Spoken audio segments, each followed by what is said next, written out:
Hello and welcome. I'm Ramesh Ramachandran. It's 8 a.m. in New Delhi, 3:30 in the morning in London, and 10:30 at night in New York City. And you're watching a special broadcast here on DD India. We're interrupting our usual programming to bring to you India's budget 2024. Now, India will present its national budget for the fiscal year 24 and 25 in less than 3 hours from now. The country's Finance Minister Nirmala Sitharaman will deliver a budget speech in the Lok Sabha, the lower house of India's legislature. We'll get you that live when it begins at 11 a.m. India time. That's 5:30 GMT. We'll have guests joining us to put the budget in its proper context for you, the viewer. We'll also get you the latest from our full complement of reporters on the ground. All right, then let's get started. First up, the headlines. India's Finance Minister Nirmala Sitharaman to soon present the country's budget for 2024-2025. India's chief economic advisor says the country's economy is on a strong wicket and on a stable footing amid global challenges. Economic growth projected at 6.5 to 7%.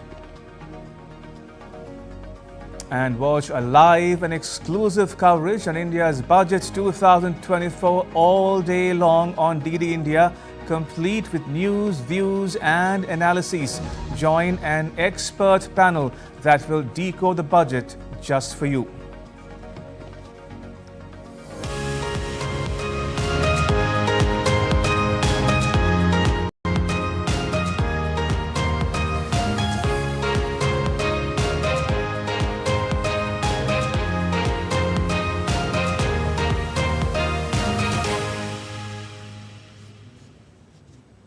So the countdown to India's budget 2024 is well and truly on. Finance Minister Nirmala Sitharaman will present the 24-25 budget in the lower chamber of the country's legislature at 11 a.m. local time. That's 5:30 GMT. It'll be Sitharaman's seventh budget, a record in itself. It'll also be the first budget in the third term of Prime Minister Narendra Modi's government.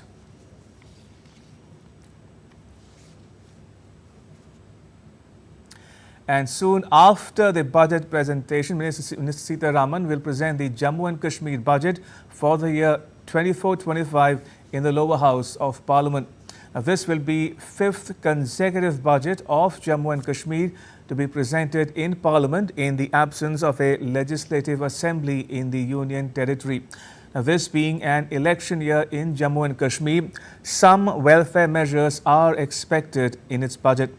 Since 19th June 2018, when the BJP withdrew its support to the Mehbooba Mufti-led government, Jammu and Kashmir is without an elected government.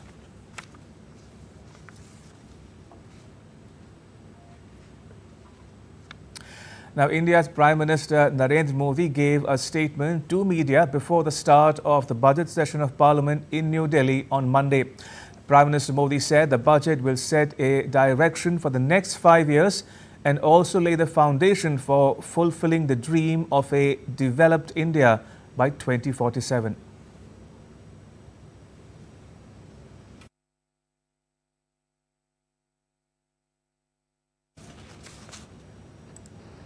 हमें 5 साल का जो अवसर मिला है, आज का budget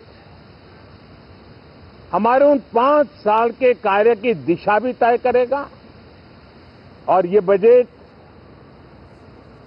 2047 जब आजादी के 100 साल होंगे तब विकसित भारत का जो हमारा सपना है, उस सपने को पूरा करने की मजबूत नींव वाला बजट लेकर के हम देश के सामने आएंगे. All right, time to bring in our reporters on the ground. Joining me from the minister's residence is Abhishek Mahajan. Abhishek, good morning to you. Now, there are always expectations from the minister ahead of the budget, and this year is going to be no different. How did the day start for the minister on such a crucial day? Absolutely. Good morning, Ramesh. Behind me is Finance Minister Nirmala Sitharaman's residence, and 20-25 minutes from now, that is around 8:35 a.m. Indian Standard Time, Finance Minister Nirmala Sitharaman, she will leave for the North Block. She'll meet her colleagues, finance officials, and then there will be a photo opportunity. She'll be with her colleagues. A copy of the budget will be shown to the media. And then after that, she'll head towards the President House. She'll be meeting Indian President Draupadi Murmu, and then after her consent to table the budget at the Parliament, she'll head towards the Parliament around 9:35, 9:40, and then the Cabinet meeting starts at 10 a.m. And then her speech will start in the Parliament at around 11 a.m. So that's how the schedule is for Finance Minister Nirmala Sitharaman today. So the latest that we can tell you that she will leave in 25 minutes from now. And yes, a very crucial budget, like you mentioned, also her 7th consecutive budget and first budget of Modi 3.0. And all eyes will be on her, what's in store for the middle class. And when we talk about middle class, it's all about the tax slab structure, whether there will be any changes in that, whether there will be increase in stamp deduction or a decrease in the interest of the housing loan, whether it's anything is there in the budget for the farmers, for the farmer sector. It will be interesting to see. But yes, all eyes on Finance Minister Nirmala Sitharaman at 11 a.m. Indian Standard Time when she starts her speech. Indeed, yeah. Abhishek. Now, it's been a fascinating journey, is it not? From the years of the briefcase being taken by the ministers for budget presentation to Bahi Khata, as a diary is called in Hindi, introduced by Minister Sitharaman herself in 2019. And now, she's opted for a paperless format in 2022 by using a Made in India tablet. Does it give the budgetary exercise an Indian touch while renouncing the colonial legacy or the past? Absolutely, Ramesh. She also mentioned that when she was carrying the Bahi Khata in 2019, she also said that she made this statement that this is not a suitcase government, and she also said that this is very handy. It's a made in India, and it's very easy and very friendly for me also. And when we go back at 1947, Finance Minister of India in 1947 November, Shanmukham Chetty, he presented first Indian budget, and then he was carrying a leather bag, and then it all changed to a hardbound briefcase, and it changed the colors also from red to tan color to black. But yes, in 2019, marked a special occasion when in 2019, Nirmala Sitharaman, she went for Bahi Khata. It was covered with the red flap, red cover, and then the emblem was also embossed over it. But in 2021, right after the COVID pandemic, and it can also be the reason that she had gone for the tablet, which was also covered in a red cloth, red cover, and emblem embossed over it. In 2021, it all changed to the Made in India tablet made by Samsung. And then it was all a paperless budget. But yes, Nirmala Sitharaman, after 2019, she has changed it from the briefcase, from suitcase to the tablet. Earlier it was Bahi Khata from 2019 to 2021, and from 2021 this is the 4th budget which will be a paperless budget. She'll be presenting the budget, tabling the budget through the Indian tab Made in India.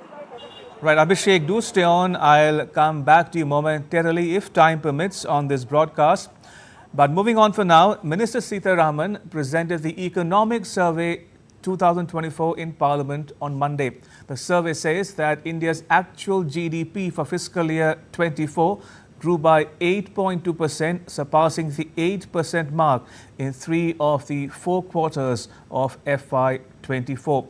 She spoke about measures taken to improve ease of doing business, such as establishing a central processing system. Here's a summary of the survey's report. The Indian economy remains robust and stable, demonstrating resilience in the face of geopolitical challenges. This is as per Economic Survey 2024. India's Finance Minister Nirmala Sitharaman tabled the Economic Survey in Parliament on Monday. According to this survey, India's GDP grew by 8.2% in financial year 2024, surpassing the 8% mark in 3 out of 4 quarters of financial year 2024.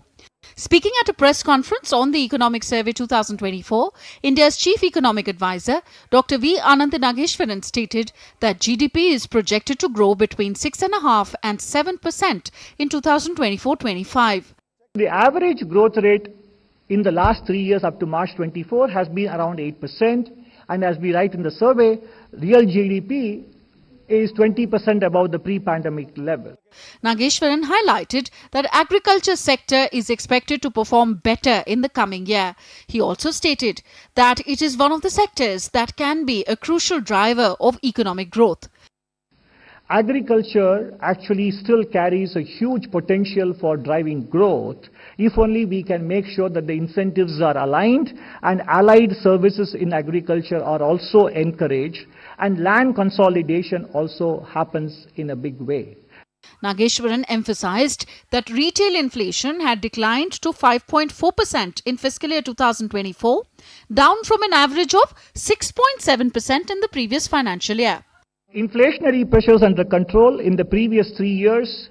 The deviation of inflation from the target of 4% is the lowest in India, and the headline inflation rate is coming well within the band and should come to below 5% in the current financial year. The Chief Economic Advisor stated that production-linked incentives (PLI) schemes have attracted investments totaling 1.28 lakh crores, while exports have surged by 4 lakh crores. PLI schemes so far have garnered 1.28 lakh crores of investment, exports boosted by 4 lakh crores, employment generation of over 8.5 lakhs. The Economic Survey highlighted India's banking and financial sector displays stellar performance. RBI maintains steady policy rate, double-digit and broad-based growth in bank credit. Agriculture and allied activities witnessed double-digit growth in credit. India tops remittance recipient country globally with $120 billion in 2023. 6 key focus areas in Amritkal: boosting private investment, expansion of MSMEs, agriculture as growth engines. India makes progress on climate action and energy efficiency. 45.4 installed electricity generation from non-fossil sources. India decouples economic growth from greenhouse gas emissions. GDP stands at 7%, while emissions were at 4% between 2005 to 19. More than 34.7 crore Ayushman Bharat cards generated. 7.37 crore hospital admissions covered. India's pharma market is the world's third largest at $50 billion. India's services exports constitute 4.4% of the world's commercial exports in 2022. India's share in digitally delivered services exports stands at 6% in 2023. India has 1,580 global capability centers. India witnesses 92 lakh foreign tourist arrivals in 2023. The average pace of national highway construction increased 3 times from 2014 to 2024. Railways capex increases by 77% in the past 5 years. New terminal buildings at 21 airports operationalized.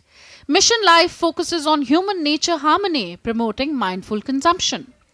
On the global economic scenario, the survey said that after a year marked by global uncertainties and volatilities, the Indian economy achieved greater stability in 2023. While the uncertainty stemming from adverse geopolitical developments remained elevated, global economic growth was surprisingly robust. The Indian e-commerce industry is expected to cross $350 billion by 2030. Bureau Report, DD India. All right, time to bring in our guests on the show. Joining me are Ms. Deepshikha Sikarwar and Dr. Amit Kapoor. Ms. Sikarwar is a journalist. She writes for the Economic Times newspaper, and Dr. Kapoor is an economist. Ms. Sikarwar, Dr. Kapoor, welcome to this special broadcast. Good to have you join on this discussion. If I can start with you, Mr. Karwar, Minister Sitaraman's 7th consecutive budget, no mean achievement surely. What would you be looking for in it? Well, I think if you look at this budget, it is going to be more about continuity and stability. With change? Or change with continuity, depending on how you look at it? Possibly, but I think it's more because the building blocks have been put in place. If Right. you look at the interim budget speech, so I don't think there's going to be a major deviation from that. Okay. But there would be re-emphasis on, say, job creation, which I think has emerged as a key concern for everybody. That would be the big thing. So Right. what she plans to do about it and what kind of incentive she is going to bring for job creation. That is, I think, one big takeaway that I am expecting. But is there an obvious pathway towards creating just that, jobs? No, I think, see, overall, if you look at, the macro stability, that focus will continue. There's going to be, I don't think there's going to be any change in the macro story per se. And plus, there could be incentives for, one of the key concerns that one is seeing is, on the consumption, investment, which are the key economic issues which we are facing. So there would be measures for that. So if you give incentives to industry to take measures to, spur investment, which will obviously lead to employment generation. Give some incentives to MSMEs, support them in terms of credit, create some kind of, a low-cost funding structure for MSMEs, because they also provide huge, they are a huge employment generator. Yeah. True. So some of those measures, Okay, fair enough. Dr. Kapoor, let me bring you in from an economist's perspective. Minister Sitaraman and Prime Minister Modi have set a 25-year horizon for themselves and the country at large to make India future ready. Now, what would you be expecting from this year's budget in terms of either social sector investments, infrastructure and other key areas of the economy? So, this is a fairly important budget from my point of view. And I think this is going to be one budget wherein the government is likely to go beyond that basic set of things that they have done in the past. So I see a certain set of disruptions and positive disruptions at that. A couple of things which I feel that the government would do, and very strongly so. One is that they will enhance investments in our capital expenditure, wherein they will be spending more on infrastructure and so on and so forth. Because if you really look at the long-term thing, if you're talking about the 2047 roadmap, then investment in infrastructure becomes the key. And that is going to be railways, roadways, to all the other infrastructure that you're really talking about. The other thing, if you really look at the economic survey, and there is some indications to that, and that is going to be about MSMEs, because job creation is going to be something very critical. And they've said that they are looking at creating 8 million jobs every year for the next 20 odd years. So MSME enhancement. So how do you really make things easier for MSMEs? Right. So that is going to be one other thing that is going to be looked at. But another thing which I feel, which I very strongly believe, there are two other investments that government will enhance. One is on education and the second one on healthcare. Because these are two very distinct pillars and they can be very big sectors for job creation as well. Because when you talk about healthcare, the investments in healthcare that go would be such a huge multiplier across the country. Because if we enhance it, it has positive benefits over a period of time. So that is what I'm expecting. In terms of the welfare schemes, I think it would be more stable in terms of enhancing some bits on Manrega and so on and so forth. Fair enough. Mr. Karwar, this, as we all know by now, is going to be the first budget in Prime Minister Modi's third term in office. A lot of expectations on that count as well. But would you say that there will not be any or that much political compulsion on the minister herself to deliver on some of the government's priorities? Would she have a free hand to steer the economy in the right direction over the next 5 years, you think? I think, if you look at the political compulsions, what does one expect really? You would expect, a government which is, facing a lot of political compulsions to just open its purse strings, leave the path of fiscal consolidation. I don't think that is going to happen. Okay. This government, and if you see past 10 years track record, they have continued on the path of fiscal consolidation, and they've been very fiscally prudent. That may have sort of had some impact on their election outcome or whatever political results. But I don't think that is going to change this direction, because that is one story which they have really focused on, and I don't think they're going to let it go haywire now. Sure. So whatever is to be done, whatever is to be given out for welfare, social sector, or for capital expenditure, infrastructure creation, will be within that limited budget without deviating from the path of fiscal consolidation. Dr. Kapoor, talking of expectations, now one school of thought says that they would expect bigger, better, bolder reforms on the part of the minister and the Prime Minister to steer the economy in a certain direction over the next 5 years at least. Is that a fair submission or expectation to have? Oh, definitely. I think it's a fair submission to have, or a fair expectation to have. Because you're talking about 2047 already. And if you're talking about 2047, there has to be a certain level of transformation that is going to happen. One thing very clearly, as you see, what Anand had also said during his presentation or talking about the economic survey, that how AI could actually have an impact on India and job creation. So they are understanding the idea of skilling. They're fully going to be focused on skilling and enhancing the skill set for the Indian population. So that becomes a very clearly a transformative agenda. The clear understanding that you have to move from foundational learning or improve the education at foundational learning and numeracy. So the government is already talking about it. These are transformational factors. We have talked about education in the past as well. We have invested, but for the first time, I'm seeing a government talking about foundational learning and numeracy. That means they are fundamentally talking about saying that we have to equip our children from early on, because they can actually create what you would call as the demographic dividend.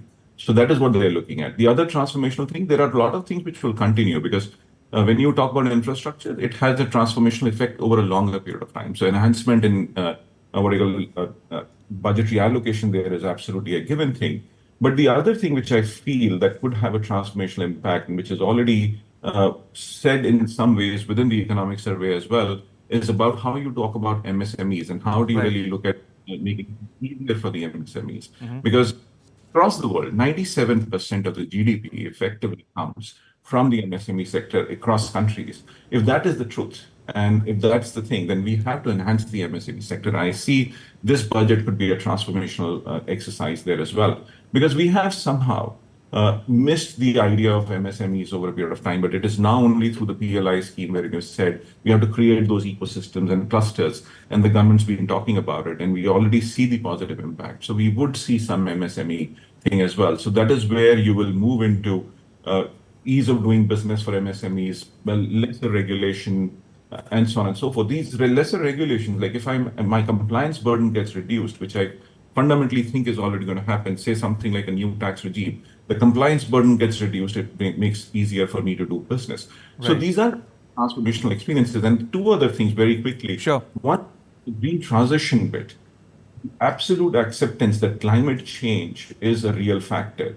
And that is what the acceptance is within the government as well. So that means the idea of creating resilience within the economic structure is going to be important. It is not about just disaster management. It is going to be moving towards resilience if you really look at our urban areas. So I see the government will focus on the urban areas and larger allocation to the urban infrastructure as well.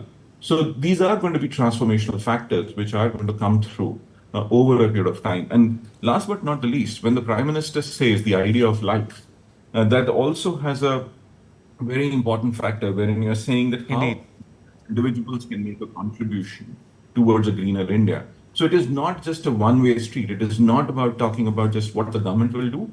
There is also an indication that how we can contribute as citizens over a period of time. And I think it is our responsibility as well as citizens to make a contribution towards that factor.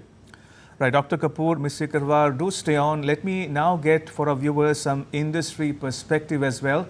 The Confederation of Indian Industries Director General Chandradeep Banerjee called the Economic Survey Report practical and he said that it had a cautiously optimistic outlook. Take a listen. The economic survey has been very practical, very calculative, which is very important in the growth projection. I think it's remained optimistic, but yet also very cautiously optimistic is what I would think, and correctly so, because we need to be prepared for any headwinds that come to us from the global point of view. But I do think that we could achieve a near 8% growth if we are able to address some of the issues of concern, which has been well brought out in the economic survey. Now, the economic survey went into the details of the sectors that have performed impressively. The list includes manufacturing and electronics manufacturing as well, among others. Debyendu Mondal breaks it down for you. Take a listen. India's economy grew by an impressive 8.2% in the financial year 24. This growth was driven by a 9.5% rise in industrial production. Manufacturing and construction sectors also almost reached the double-digit growth. According to the survey, despite the pandemic, the manufacturing sector saw an average annual growth of 5.2%. Key contributors for the growth in this sector included chemicals, pharmaceuticals, transport equipment, and machinery. India's electronics manufacturing sector showed significant growth since 2014. This sector accounted for an estimated 3.7% of the global market share in the financial year 22. Domestic production for electronic items increased significantly to rupees 8.22 lakh crore, while export rose to rupees 1.9 lakh crore in the financial year 23. The most important part of this is zero fee for incorporation has been brought in for companies with authorized capital of up to 15 lakhs, meaning small companies which have small capitals with which they start their business, there is no fee charged. These are as a matter of ease of doing business, other than simultaneously acting on reducing the pendency in the courts. The survey shows that India became a net exporter of finished steel, achieving record production and consumption levels. Not just this, India's tourism and aviation sectors have also expanded during the last year. India recorded a notable rise in foreign exchange earnings. In fact, India is the top remittance recipient country globally, with remittances reaching a milestone of $120 billion in 2023, and the forex reserves covering over 10 months of imports for the financial year 25. The external sector remains strong for India. India's rank in the World Bank's Logistic Performance Index also improved, and services sectors grew by 4.9%, led by the IT and business services. Debyendu Mondal's report for DD India. All right, if you're just joining in, you're watching India's Budget 2024, a special broadcast here on DD India. We are counting down to the presentation of the budget at 11 a.m. India time. We'll get you that live when it begins. Before I go back to my guests, Dr. Kapoor and Ms. Sikarwa, let me go across to my colleague Shyama Mishra, who is standing by in Mumbai, the financial capital, as it were, of India. Shyama, good morning to you. What's the mood like in Mumbai this morning on the big budget day? What's the prevailing sentiment where you are?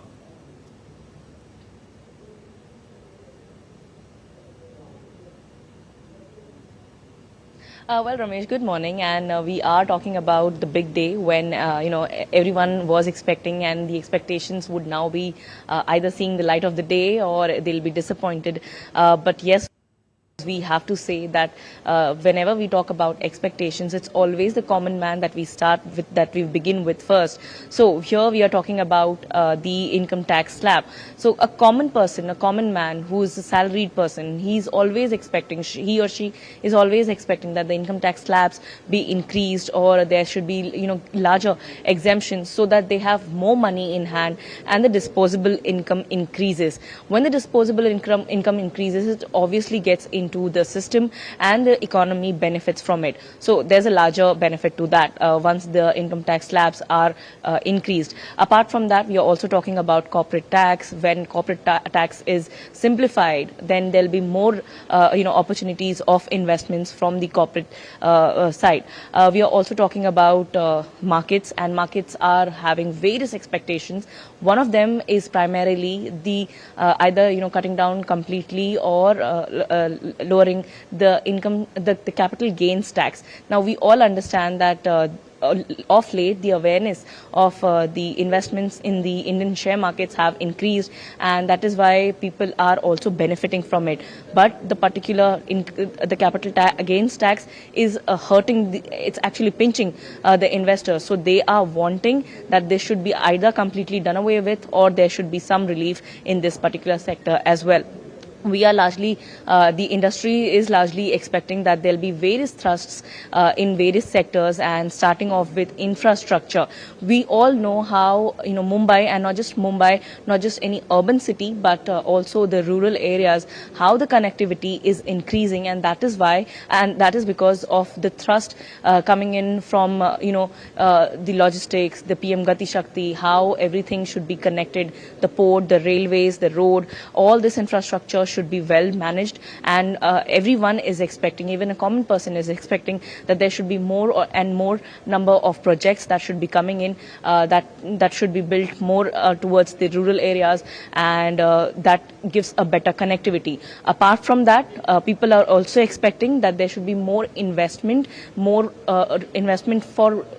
making the infrastructure of hospitals robust, making the educational systems, making the educational organizations in rural areas more robust, so that there is the accessibility that is there in the rural area, that increases, and there's less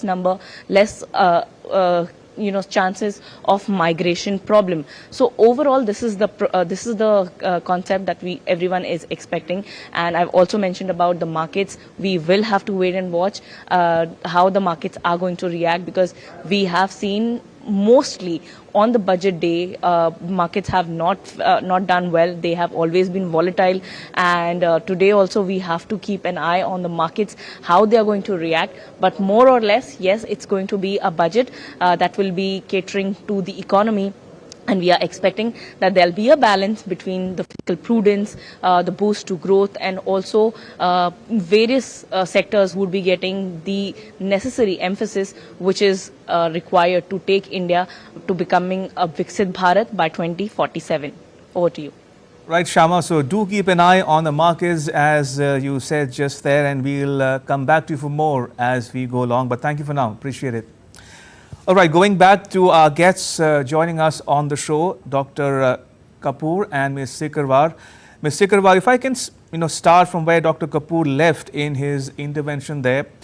If, as we agree that this could be a forward-looking budget to make India future-ready, and if the minister has a 25-year horizon for herself and the government, can we, or what can we expect in terms of bigger, better, bolder reform measures? Would she have the the bandwidth to think out of the box, come up with some radical big-ticket announcements as well?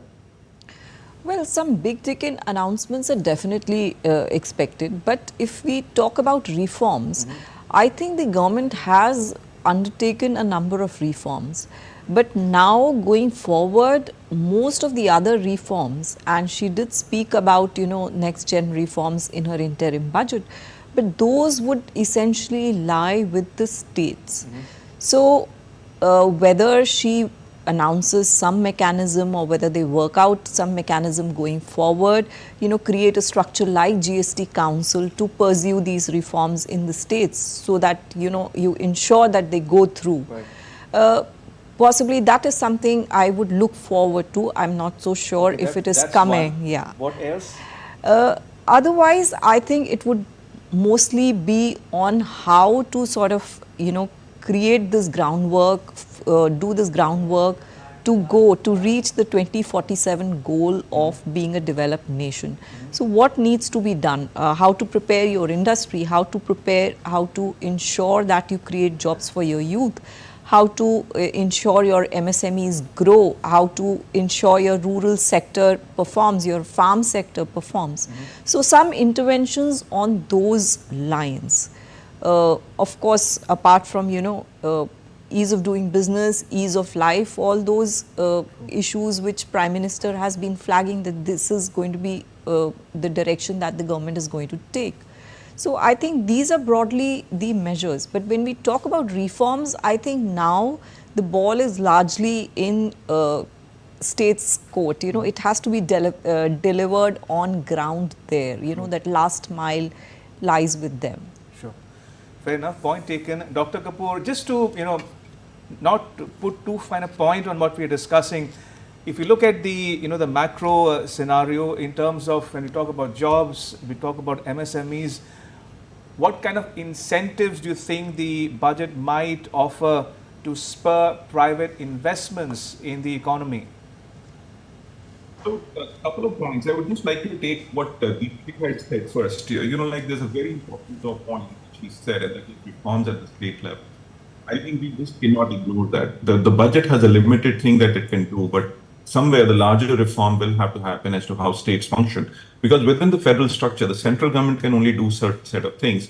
So how do we really Dr. Kapoor, do stay on. I hate to interrupt you there, but we are getting the latest visuals from of the finance minister reaching her office in the finance ministry. These are the latest visuals coming to you from North Block in New Delhi, where Minister Sitharaman has just made her way from her official residence to her headquarters in North Block, the Ministry of Finance. We'll get you more on that as we go along. But Dr. Kapoor, coming back to you, do finish making a point. No, so one I would say how states will have to reform themselves, because if you really look at the critical thing that we face, that there are 3 states or 5 states in India which contribute close to about 65% of the India's GDP. 100 districts contribute 85% of India's exports. So how do we really push forward with the idea that we need to really create economic activity in close to about 600 other districts that are there within the country? So that becomes a very important aspect. So how do we identify industry? So there have been some efforts like ODOP, but we will have to do far more for that. And how do we do for that? That means there has to be an incentive structure in terms of how investments could be there, how we can remove capital gains, possibly at certain point for the MSMEs, and such set of things. If you will have to really create that, okay, now if you're creating jobs, there has to be certain tax benefit that has to be given to small and medium enterprises. How labor sector reforms can actually be brought in, because it becomes fairly difficult in terms of hiring and filing at this point in time as well. But the other thing in terms of creating jobs, and that's an important factor, is going to be how do we really move people away from the agriculture sector?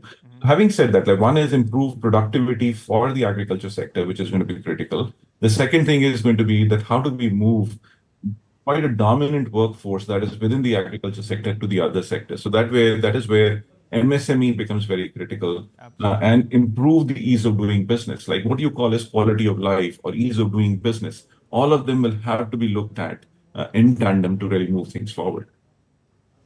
All right. If I can also bring in some of my other colleagues who are covering the developments on the ground. With me is my colleague Preeti Kaur. She joins us from New Delhi. Preeti, good morning to you. Now, let's talk a bit now, if you will, about the Indian Railways. Now, the Indian Railways to many is a lifeline of the country. What can we expect for it in the budget? Yes, good morning to our viewers also, and Ramesh to you also, and to the guests also. Yes, the Indian Railways are the lifeline of the country. 68,000 kilometers are connected by the Indian Railways. The railways connect through the length and breadth of the country. And when we talk of what could be expected, then the importance which the government has given to railways is evident of the amount of the funds that have been allocated in the recent past. When we talk of the allocation, then Ramesh, in 2004, 2005, the allocation was 8,000 crore rupees to the railways. And then in 2016-17, the budget was merged with the general budget, which was indeed a significant moment in the history of the country. Added to that, from 2022 to 23, close to 1.59 lakh crores was allotted to the Indian Railways. This is a significant jump.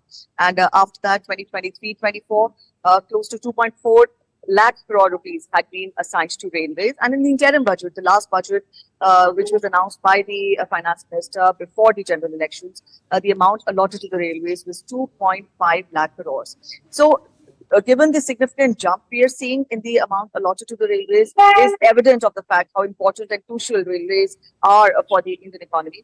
Added to that, this time around, it could be expected that the allotment could be around 2.9 to 3 lakh crores. And also, the main concern of the government this time around is to increase the capex, that is, laying of more railway lines and increase in the number of Vande Bharat trains, bullet trains, Vande Bharat metros. So, put all this together, the main idea of the government would be to enhance passenger experience while traveling on the Indian Railways. Added to that, safety is a very important aspect that has to be taken care of in this budget. Ramesh? Now, that said, Preeti, what might be in it for you and me in terms of train services, passenger fares and other amenities are concerned? Also, would money be allocated, you think, for safety and modernization of the railways as well?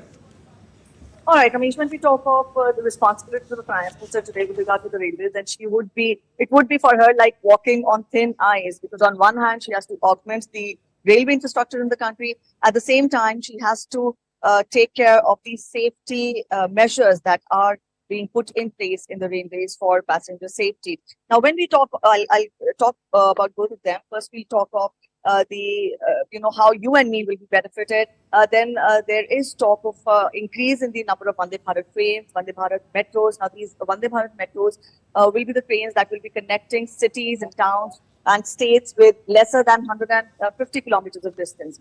Added to that, Amrit Bharat trains will also be increased, and that means that this is for the not very well-off section of the society who cannot afford air travel. These are non-AC coaches, and more coaches will be added to these as well.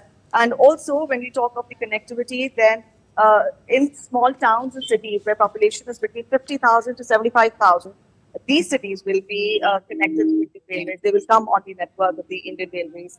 This is what is expected in the budget.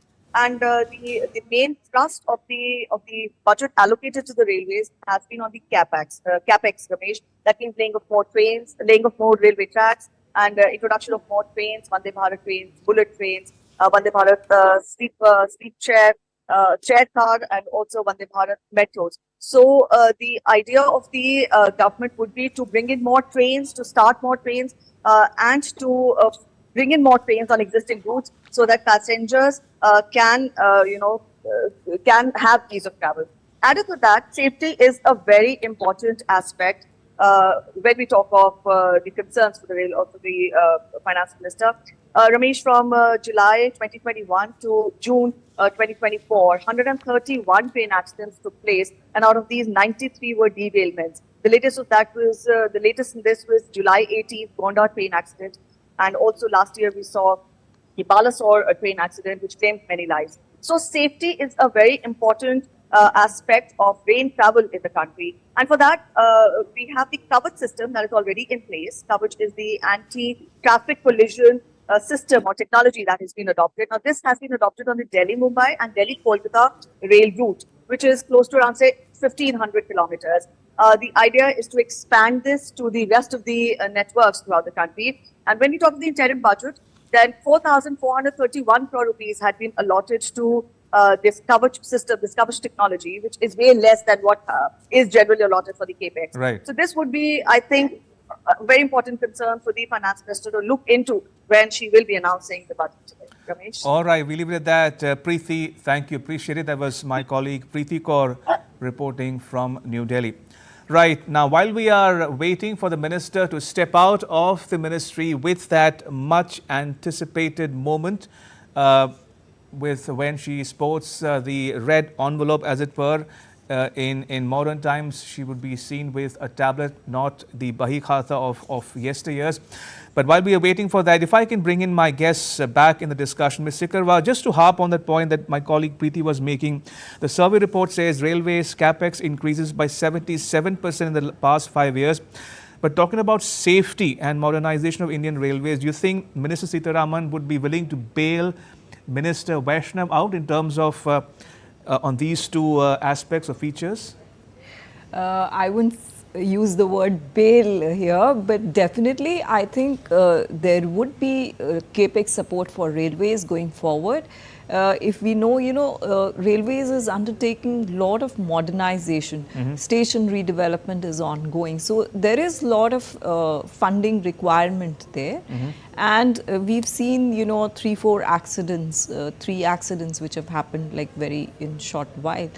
So I guess there would be focus on, safety thing, and there's been a talk of Kavach deployment being hastened and all those. So I guess definitely I think Minister Sitharaman would be opening her purse strings for the railways. Let's hope so.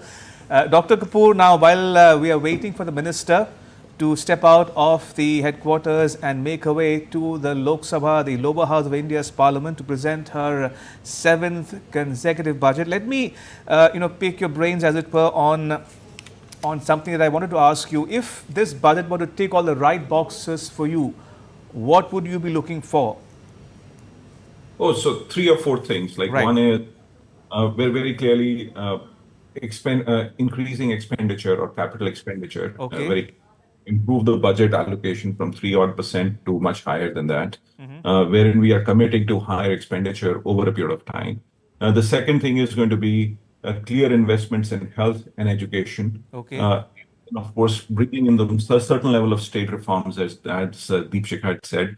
And then, of course, creating agricultural reforms, which become very, very critical at this juncture within the country. And larger allocations for climate resilience, what I see, and urban areas. So these are few things which I think will happen, and ease of doing business in terms of lesser compliance burden on enterprise, what I see.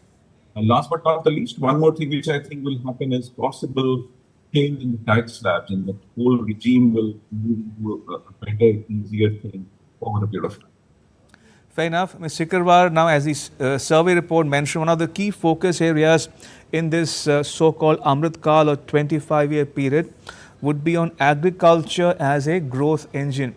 Now, talking about farm sector, the agriculture sector, what do you think would be the policy prescription on the part of Minister Sitharaman when she prepares, or when she was preparing this budget to be delivered enough?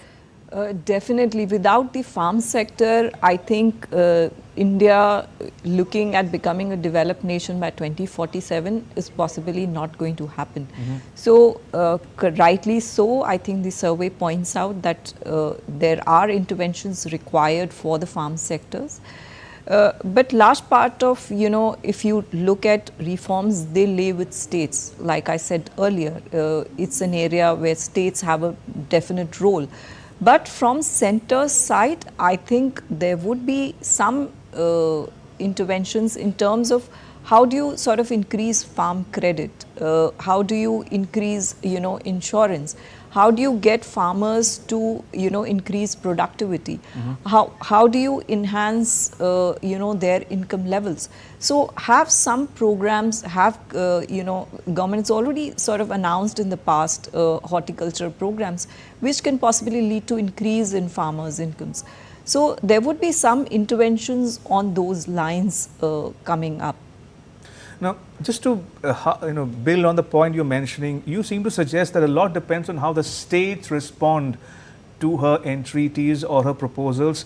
So, if I were to turn the question on its head, what can or should the government be doing to incentivize the states to respond in a certain way? Definitely, like, if you see during COVID, and we've continued with that policy, government relaxed percentage of borrowing for states, gave them incentives to undertake certain reforms, come on board.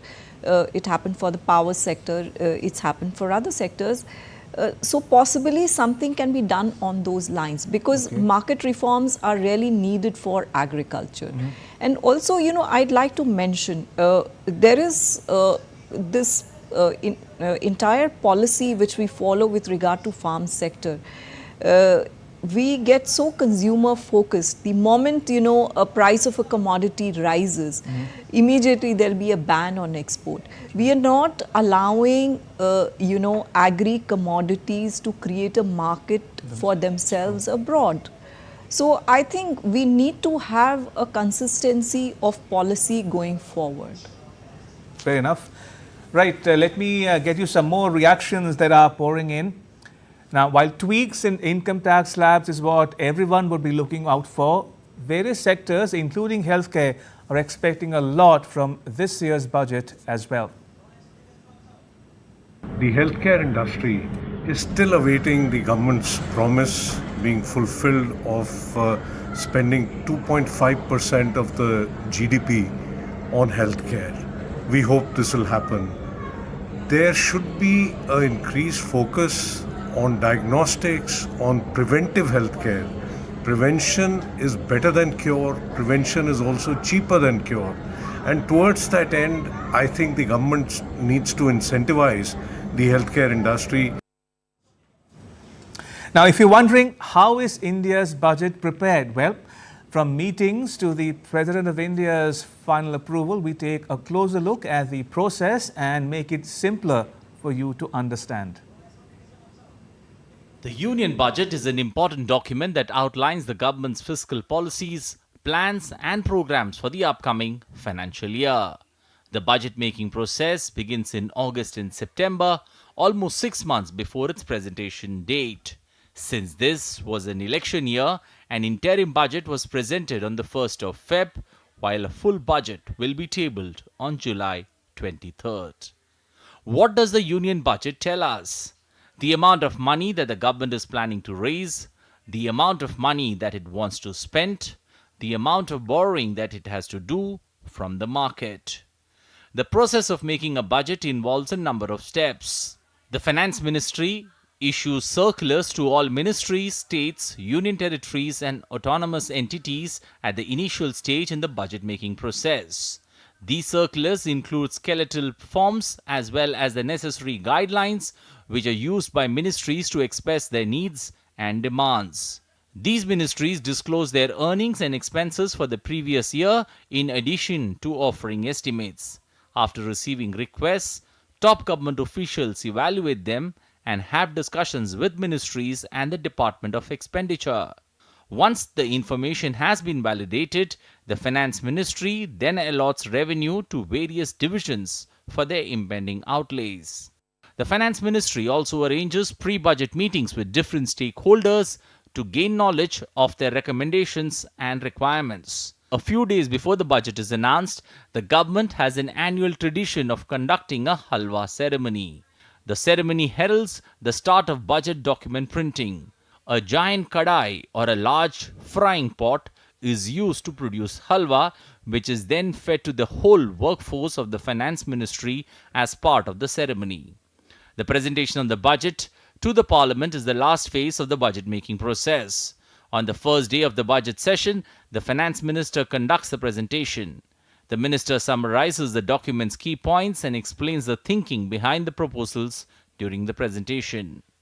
Following the presentation, the budget is laid before both houses of Parliament for discussion. Following approval by both houses, the budget is forwarded to the President for approval.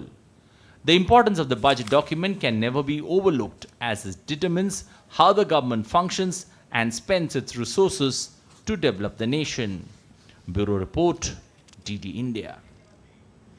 All right, time to thank our guests who joined us on the show, Dr. Amit Kapoor and Ms. Deepshika Sikarwar, for joining us and sharing your thoughts and insights with our viewers at home and abroad. Thank you for your time. Appreciate it. And with that, it's a wrap on this special broadcast on DD India. You can get all the latest news and updates on the DD India mobile app. It's available on Android and iOS platforms. You can scan the QR code when we show it to you on the screen to download it. But let us know your thoughts on the news of the day as well. You can connect with us on Facebook, X and Instagram. You can also check out our website ddindia.co.in.